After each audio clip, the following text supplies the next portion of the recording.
মশা নিয়ন্ত্রণে এক এক সময় এক এক পদ্ধতিকে সামনে আনা হয়েছে। কোনো সময় ড্রেন ডোবায় ছাড়া হয়েছে ব্যাঙ, হাঁস, তেলাপিয়া কিংবা গাপ্পি মাছ।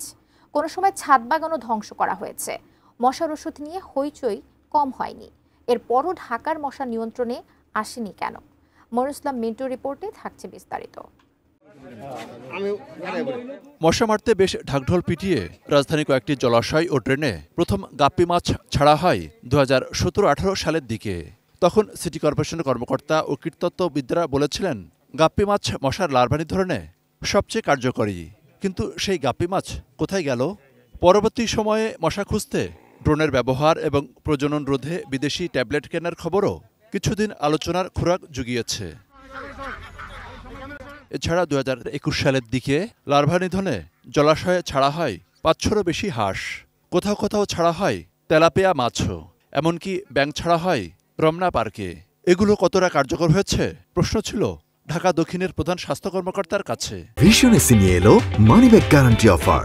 1 মাস ব্যবহার করে সন্তুষ্ট না হলে সম্পূর্ণ টাকা ফেরত। গত 5 বছরে হাঁস, মাছ ছাড়া হয়েছিল, ব্যাঙ ছাড়া হয়েছিল। হাঁস কিছুদিন থাকার পরে মারা যায়, কারণ ওখানে বিষাক্ততা আছে, যার ফলে এটা দিয়ে তো আলটিমেটলি আমরা ইফেক্টিভ করতে পারছি না। তাহলে সেই ক্ষেত্রে আমরা ওই দিক থেকে মনোযোগ সরিয়ে নিয়ে আসছি।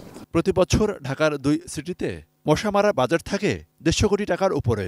কিন্তু মশা কেন নিয়ন্ত্রণে থাকে না? প্রাথমিক সমস্যা জনগণ, তারপরে সমস্যা জনগণের অ্যাটিটিউড, প্র্যাকটিস, নলেজ।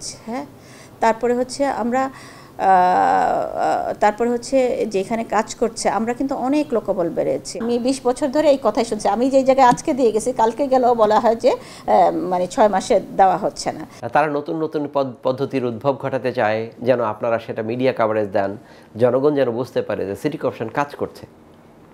কিন্তু সব পদ্ধতি বাংলাদেশের জন্য না। বাংলাদেশের জন্য যুগোপযোগী যে পদ্ধতি, সমন্বিত মশক ব্যবস্থাপনা, আমি যে 4টি কম্পোনেন্ট বললাম, পরিবেশগত ব্যবস্থাপনা, জীবাণু নিয়ন্ত্রণ, কীটনাশক এবং জনসম্পৃক্ততা, এই 4টি লাগবে। অবশ্য অধ্যাপক কবিরুর বাসার মতে এডিস মশা নিয়ন্ত্রণে জনসম্পৃক্ততা খুবই গুরুত্বপূর্ণ। আর কিলোক্স মশা নিয়ন্ত্রণের জন্য গাপ্পি মাছ কার্যকর পদক্ষেপ হতে পারে। 150 কোটি টাকার মধ্যে বেশিরভাগ টাকাই তারা কীটনাশক কেনাতে ব্যয় করে। তো কীটনাশক কেনার কিছু টাকা কমিয়ে এখানে 2 কোটি টাকা ব্যয় করা যাবে না এই একটি গাপ্পি মাছের হ্যাচারি তৈরি করার জন্য, যে মাস প্রোডাকশন অব গাপ্পি মাছ। মনিরুল ইসলাম মিন্টু, এটি নিউজ, ঢাকা।